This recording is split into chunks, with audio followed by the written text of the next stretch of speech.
জানুয়ারির ৫ তারিখে রাজধানীর কুর্মিটোলায় ধর্ষণের শিকার হন ঢাকা বিশ্ববিদ্যালয়ের এক শিক্ষার্থী।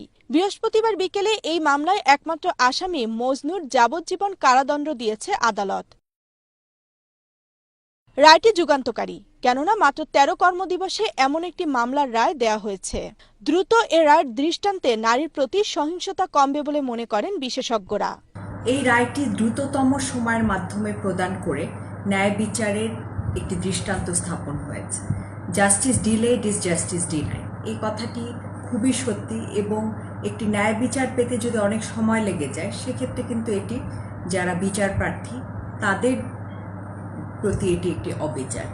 তো এভাবে যদি প্রত্যেকটি মামলা অতি দ্রুততম সময়ের মধ্যে নিষ্পত্তি করা যায় এবং সেই সাথে সাথে বিচার প্রার্থীরা যদি ন্যায় বিচার পান, সেক্ষেত্রে অবশ্যই ন্যায় বিচারের দৃষ্টান্ত স্থাপন হবে।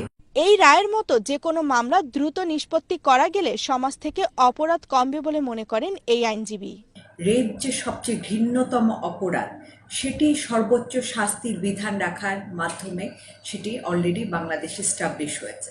কাজেই এক্ষেত্রে সেই সাথে সাথে অতি দ্রুত সময়ের মাধ্যমে আইনগুলো যদি ঠিকভাবে প্রণয়ন করা হয় এবং দ্রুত বিচারের মাধ্যমে প্রতিটি মামলা নিষ্পত্তি হয়, সেই ক্ষেত্রে এই ধরনের অপরাধগুলোর রেট অনেকাংশেই কিন্তু কমে আসবে।